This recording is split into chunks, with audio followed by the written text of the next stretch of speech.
Good day, everyone. Welcome to our discourse on charitable trust. A trust is the relationship whereby one person known as the trustee is compared in equity to hold property, whether real or personal, and whether with legal or equitable title on behalf of another person, known as the CESTQ trust or the beneficiary. A charitable trust is a form of express trust, that is where the settlor gives a specific instruction as to how the trustee is to administer the trust. The legal meaning of charitable trust has been restricted in the statute of use as to trust for the aged, the impotent, and also for poor people. However, Lord Magnity in the case of Commissioner of Income Tax and PEMSE has said that for a trust to be charitable, it must be for either of the following purposes: a trust for the advancement of religion, a trust for the advancement of education, a trust for the relief of poverty, and trust for other purposes beneficial to the community.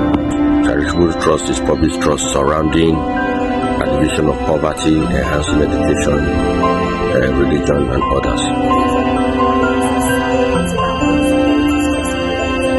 The trust is established by the company for the education of children of employees and ex-employees, amounting to over 100,000 people. You can't tell that this was not a charitable trust because there is a personal relationship between the settlor and potential beneficiaries, and because it was limited to a section of the public. Charitable trust for educational purposes is a type of trust or charitable trust that is set aside for educational purposes. Educational purposes in this sense is not restricted to our classroom activities, but it goes beyond that to further purposes that are suited towards teaching people about certain things, which also includes artistical purposes. In the case of Shakespeare Memorial Trust, it was held that the trust that was set aside in order to ensure that artistic purposes or artistic work of Shakespeare, in order to ensure the performance of his drama, was also be a charitable trust for educational purposes. Trust for the advancement of religion. To advance religion means to promote it and spread its message amongst mankind. Religion here includes Christian and non-Christian. All religions are equal before them. In the case of demon and oaths, the court held that there was no public benefit for the activities of nuns who do not have any relationship with the outside world. However, these nuns rejected the claim and said that their prayers were against the God. But the court held that spiritual beliefs cannot meet the and as such, for there to be public benefits, they have to have a connection with the outside world. The advancement of religion is to promote it, to spread its message ever among people, to increase and sustain religious beliefs, as depicted in the case of Trust for the relief of poverty simply means the alleviation of the effects of poverty. Being poor simply means, does not mean you are homeless.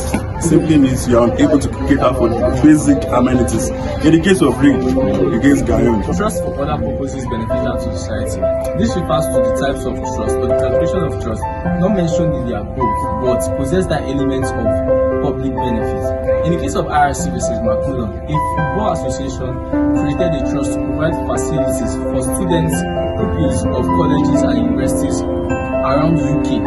The main purpose of this trust was to provide for the benefits, development and operation of their minds, and the court held this to be a trust for public benefit. Charities do not generally need to pay income or corporation tax, capital gains tax, and stamp duties, and gifts which are usually given to charities are normally inheritance tax free. Trustees of a charitable trust generally have more freedom than other forms of trustees, as there is no relationship between the trustees and beneficiaries. Also, beneficiaries are not allowed to sue trustees. Charities are often able to raise funds from the public, grant-making trusts, and local governments more easily than non-charitable bodies. A business pays no more than 20% of normal business rates for the building which they use and occupy for their charitable purposes. Generally, in this discourse, we have been able to look at the concept of the charitable trust, the various instances in which we will say a charitable trust have been created, and instances where they will not have been said to have been created. We have also been able to explore the benefits of charitable trust. Thank you for watching.